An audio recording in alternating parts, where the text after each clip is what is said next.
DSPN, the Devlin Sports Podcast Network. Rugby, that's what the podcast is all about today. I know Super Bowl's going on, but, we're actually doing this before that actually kicks off. We've got Six Nations to talk about, and we'll touch on Super Rugby kicking off this Friday right at the end. Justin Marshall, 81 Test veteran of the All Blacks. You're going to see him all over our screens again this year. He's the single best analyst, I believe, in the country's world class, and joins us again. Welcome back, mate. Yeah, thanks, Marty. That's a very complimentary intro. I appreciate that. It's Super Bowl Monday, but what a weekend of rugby. Holy moly. What a weekend of rugby. Seems to be and we messaged ourselves. Sorry to speak over you. We messaged each other over the weekend. Can I just say, I thought that France-England game was as good as Test rugby is. If you can't enjoy that game, you just don't get it. No, you don't. And that's what true Test matches are all about. The ebb and flow of it, the physicality. There was skill set, and obviously on a difficult afternoon as well at Twickenham, where there was a bit of rain around, but both teams entered into a contest that went all the way down to the last minute of the match. And you would have to say two evenly matched teams, which many didn't think leading into that game. They had England as quite overwhelming underdogs, but they fronted on the day. They've been close and near enough in recent Test matches that they've played, but just haven't got across the line in terms of getting the W, but they managed to do that at the weekend. Do you think that if they hadn't played Ireland last week, they would have won that game? Because I thought that they looked as though they'd learned some lessons from that game. Yeah, I think the Ireland game sort of showed them that if they switch off and fluctuate, which they had been trending doing in Test matches, good teams can take the Test match away from them very, very quickly, and that's what Ireland did to them. Look, they got two late tries, which flattered the scoreboard, but ultimately Ireland just came out with more tempo, controlled the game in the second half, and completely took the game away from England, who were leading at half-time. Let's not forget that. So they were in the contest, but then when they drift, they tend to drift so much that good teams put them away and take the Test match out of their control. So at the weekend, they never really let France get too far away from them. I think the margin of 6 points was probably the maximum that the French got in that Test match on the scoreboard ahead of England. So they were always in touch, and they always fought back when they needed to. And I certainly think what happened to them in Ireland made them learn that this is probably an equal or a better side. We cannot allow ourselves to switch off like that again. We've got to keep them close on the scoreboard, which they did, and then eventually pipped them by a point. When's the last time you saw France drop that much ball, botch that many opportunities? Yeah, that's probably something worth mentioning. I certainly felt that in terms of the entire contest, they created a hell of a lot more opportunities. They are a dangerous side. They've got skill set across the park. Even when they moved Antoine Dupont to the wing, I was like, what? What are they doing that for? It's still 20 minutes to go, and you're changing probably the most influential player on the planet at the moment, taking him out of his jersey. But what they did do is not take him out of the game. They put him on the wing. That's how talented he is. And then he ultimately created the try that probably should have won France the game from the back with his counter-attack. Yeah. That pass was brilliant, wasn't it? Exactly. Just the vision, unreal. Justin, to see it with arms in front of him, just to see it. Yeah, I was stunned. With defenders all around him, and he freed up the space. And then, they from there they were away, weren't they? But look, in terms of what your question was all about, in terms of the dropsies, they absolutely did. When they were creative, even Dupont himself dropped the ball with the line open. He found himself on the wing as last receiver in the first half, and he dropped one where he would have scored, and it was something that they never really extricated from their game. And I think when they look at it, if they'd taken that out of their game, where they're piggybacking England back in just through general handling errors, they probably would have won that Test match, because they were certainly opening up England at ease at times when they wanted to with ball in hand. Is it just me, or, I kept thinking, wow, the attacking intent from both sides, like France in the first half from, right beside their own goalpost, the Poms, every chance they got, they just kept coming and coming and coming. Is that new, or I've been missing something somewhere? Yeah, no, I think there's just a change in mindset, isn't there? Under Steve Borthwick, England certainly want to start using the ball a lot more, and they want to have ball in hand. I certainly feel that they, when they've got players like Marcus Smith out there, Slade, Lawrence in the centres. They've got really good finishers on the wings. And then Marcus Smith at the back. He started at fullback for the weekend. Yep. They're a very dangerous side, so why not use the ball? If you've got players like that and they've got a really good back row and a good solid tight five with, Maro Itoje leading them, who just is workmanlike, he's kind of like the Sam Whitelock Best in the world, of mate. English rugby. Just keeps going and going and going. And, they would be foolish not to use the ball. And, the intent from both teams was really positive. Hey, remember I mentioned in my final summary last week about the creativity coming in for kicking structure. Again, we saw tries scored at the weekend from the ball being kicked rather than passed. And, England scored a really good one. Equally, so did France with I think it was Pernod, the winger, kicking it in behind. It's still very much a part of the attack. But the reason I wanted to mention that was traditionally you would see teams, particularly like England, just kick the ball out. So you'd say, they're playing a lot of kicking strategy, but they're kicking the ball out, which is stop starting the game. I noticed at the weekend their kicking strategy was keeping the ball in play. A lot of the kicks were still keeping the game moving, which is a real change of mindset for them. Yeah, and just sapping, isn't it? Because you could tell. The other thing that I was really pleased with is just there's so many scrums, and the scrum was being used as a real weapon, and just the solidity of it. Like there was hardly any give and take from either team, but both when they had that platform were actually prepared to go off the scrum. Yeah, they were, and that's if you're playing France and you've got Anton Dupont at 9. You're not wanting him to have a platform. That much I can tell you. Like, they got a platform in the first 7 minutes from a really solid scrum, and he bounced out to the right. Nobody could get near him because he's really explosive, so the flankers weren't on him. And he did a cross kick to the wing, and it was nearly perfect from the match. Right. Yeah. And if he gets a platform like that to work off and use his loose boards and use the players around him, he's just got such great vision. It's super dangerous. So if you're going to do anything, what you want to do is disrupt France's ball and try and make their scrum difficult for them on the day. But you're right, both teams on their own ball seem to have really good platforms to work off. I guess the irony of it as well was line-out was a problem all day for England until Jamie George came on. And it probably cost them points and definitely cost them possession. But when they needed it, they executed. They got a good line-out ball off the top, bang down, worked a really, really nice little move. Before you know it, the winger, his name eludes me at the moment, scored underneath the post. Yeah, created good angles, didn't they? The other thing, no yellow cards and that, but no TMO interference as well. It's just you breathe a sigh of relief, don't you? First 5. So it says Steve Borthwick got a real problem now. Finn Smith, Marcus Smith. Who does he go with? Finn Smith was played well, but that's one game.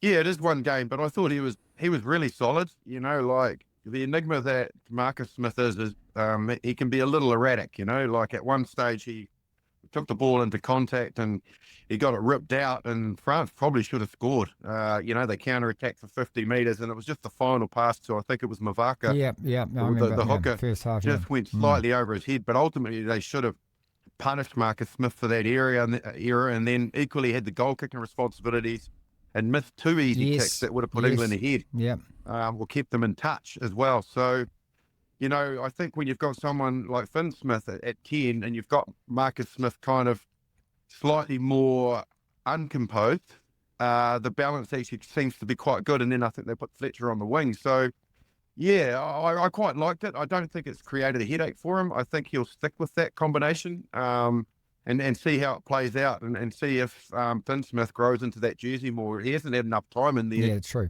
But the only thing that can help him is to get those minutes in the jersey. Well, neither is Prendergast. And now you've got Andy Farrell who's sitting there watching this, and he's picking a Lions squad. He's got some green first 5s there, but look at the potential of these guys. He's got to name them, doesn't he, if they continue to play like this?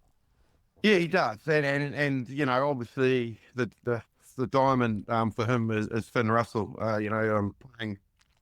playing really good rugby. Obviously Scotland aren't living up to my hype, which is very disappointing, Marty. I was going to remind you of that. Yeah. And he got injured, so that didn't help with a pretty That horrible was horrible. head clash. Yeah, that was awful, mate. Yeah. But he does have, I think, he does have that security of knowing that Finn Russell, is international class, world class 10, and then he just has to build around him and put pressure on him to perform.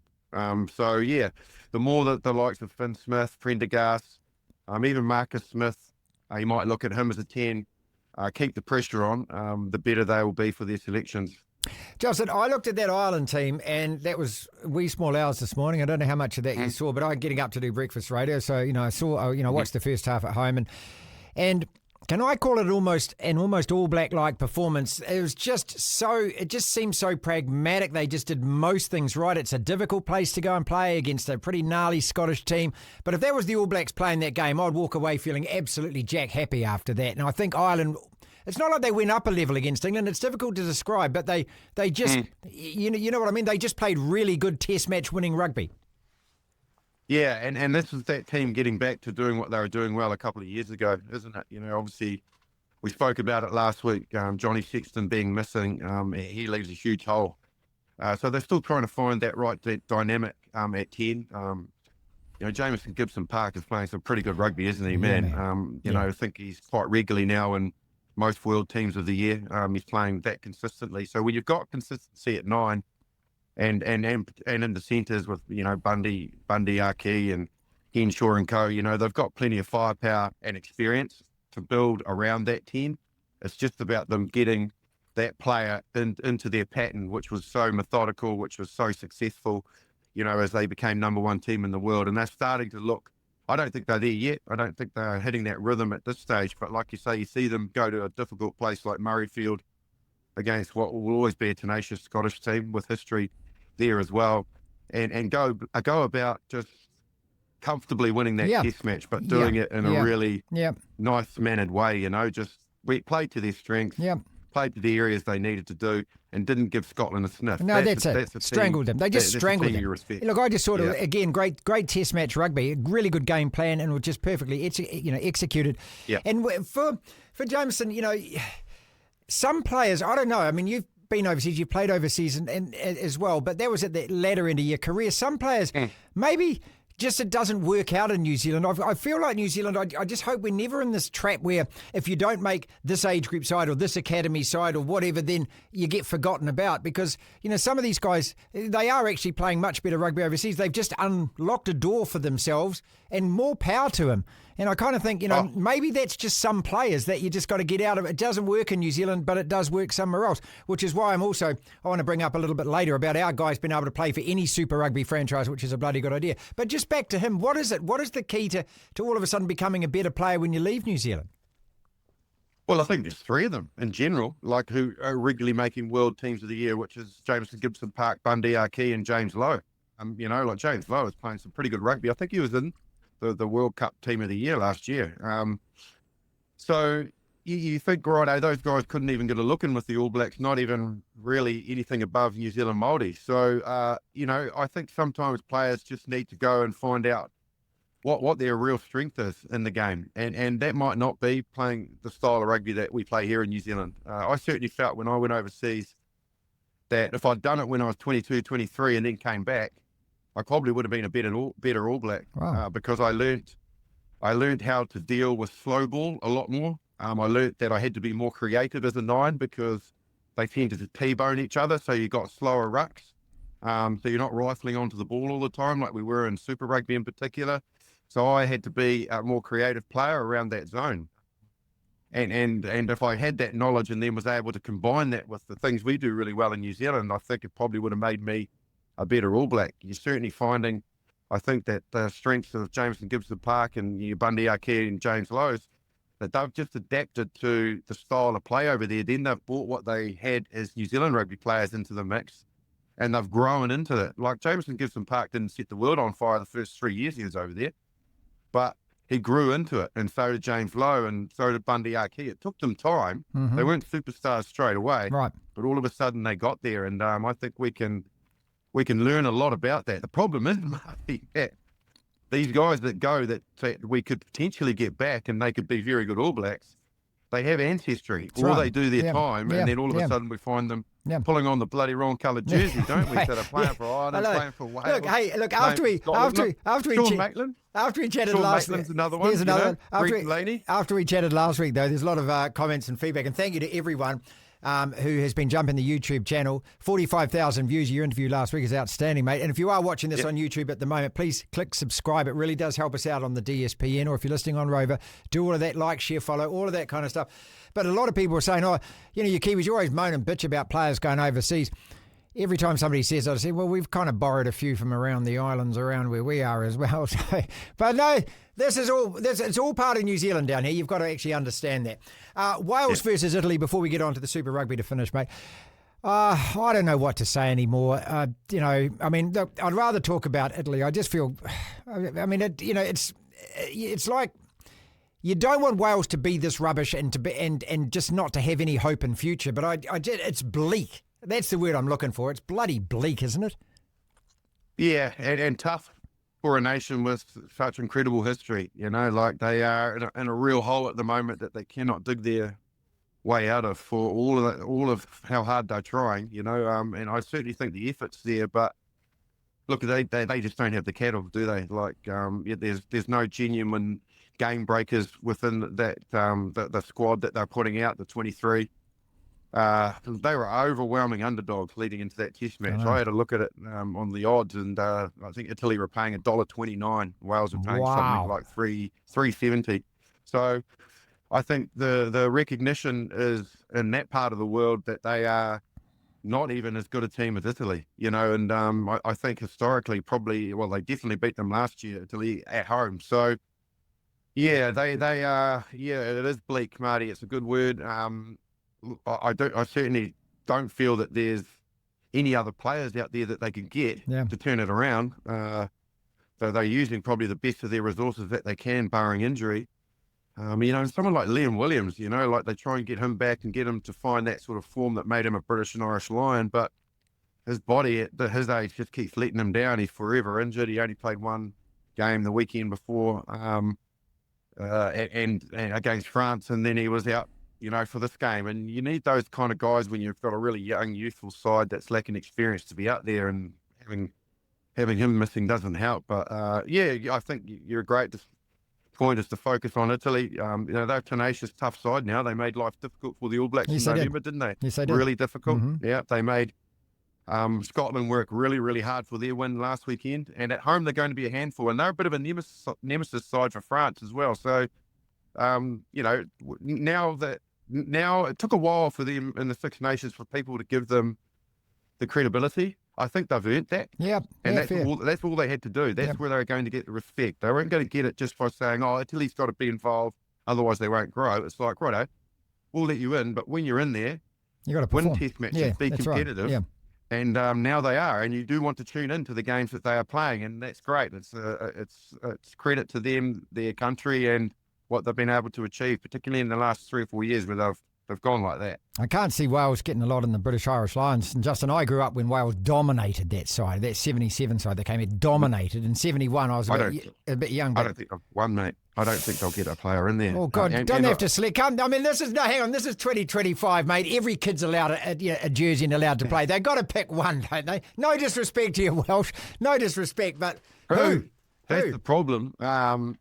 Yeah, that's very, very difficult. But, nobody's really setting the world on fire at the moment, are they? So even Josh Evans on the wing, who has been a Lion before, he's struggling a little bit for form.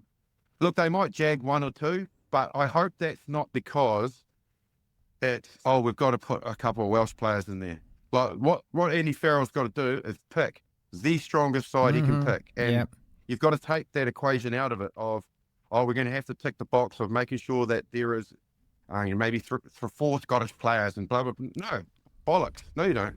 Pick the best squad that you can, and if that makeup is the majority of them are from this team or whatever, then that's just the way it is, because you've got to pick the players that are the best for the team. Well, let's think back to the last time they played in Australia. I think there was 11 or 10 Welsh players picked in their third test.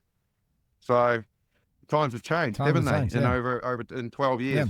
Yeah, Warren Gatland was the coach, and He picked 10 Welsh players to start that third test against Australia. Two Super Rugby topics to finish with. It's not a new one, but Will Jordan coming out, which is a good heavyweight voice, saying, hey, we need a draft system in Super Rugby like they have in American sports. It makes it exciting, evens the teams out. But I also like the fact that he's actually sort of foot-fronted the idea that, listen, if you're a New Zealand rugby player, you should be able to play for any of the Super Rugby sides because it's the same competition and still be selected for the All Blacks.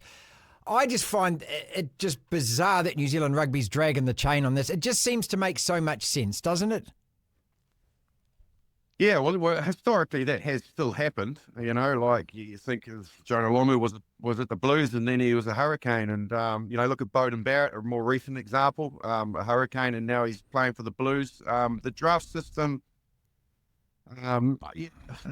it's kind of at play at the moment. So, you know, where you kind of pick your strongest players, maybe you're starting 15, and then they are allowing other players that probably deserve starting positions. If they can't get it in one franchise, they might marry it out that those players can go to another franchise. But, you know, like I don't think that like a true draft situation, which is basically money exchanges hands for players to move, that we're in a position to do that as a country. Probably not. Probably. No, probably if you talk to New Zealand Rugby Union, mate, they'll be going, no, yeah, good but idea. What about the players being able to be selected for the All Blacks if you're playing? And also, how much more interest would that add if we had 3 or 4 All Blacks playing for Queensland or something? I mean, all of a sudden, you're an outside of New Zealand. I'm not entirely convinced that would help us as a nation get better. If we had our players filtering through the Aussie or the Pacific Island teams. But, you know, that's not to say that it wouldn't make things a bit more even. That's for sure. It'd give strength and depth. Surely it'd give us some extra strength and depth. I mean, these could be fringe players, as you know. I mean, I'm saying it may not be an established All Black, or it could be an established All Black who's just thinking, I just need to change of scenery. I need to go to Brisbane and sit in the sun for a while. Well, yeah, there's a classic example sitting right in front of us right now, isn't there? Which is James O'Connor. You know, he could have played for any one of those Australian franchise teams, but I think he recognised that maybe his game, maybe his mind, in terms of freshening it up, needed something different. So he made that move to a New Zealand franchise with the Crusaders, who obviously probably approached him as well. So it was a give and take type thing. But equally, he's still massively motivated to play the Lions. He wants to get picked for Australia to play against the Lions, and he feels the best place for him to do that is not in his own country. It's doing a Tane Edmed. Remember Tane Edmed, who played the NPC for North Harbour? They called him Tane. That's Edmed. And he ended up being a Wallaby on the India tour. And he was nowhere before that. But, man, he played well in the NPC. All of a sudden, Joe Smith sees him doing what he's doing, and he finds himself in the Wallabies, and he made his debut. Unfortunately, he got knocked out after, I think it was 3 or 4 minutes in the Irish Test match when he came on. But that just goes to show you how players can all of a sudden show something different in their game just by being around different players and in a different mindset. All right, pal, here we go. Friday, Valentine's Day. Here we go. She's underway. So you've got a few days to think about it because we won't talk again until next week, till after the first round. How about your Crusaders, mate? Call it now. Well, for me, I think it's a defining game of the season for them. And people are going to go, what the hell are you talking about? It's the first game. But I just feel that they need to make a statement in terms of for their crowd, for their own players' confidence against a very, very good side, one of the top sides from last year in the Hurricanes at home, where the Crusaders' fortress took a real hammering last year. It wasn't as resilient as it's been, and they need to show that they are a force to be reckoned with this year. They need to go out and put in a winning performance that sets their season up. If they don't, the same old demons will come drifting back. So I'm going to say that they recognise that. They've got too much experience in that side to go, we can't start off mediocre and then find our way into the playoffs. We've got to make a big impression straight away. So Crusaders will win it Friday night. Won't be easy. DSPN.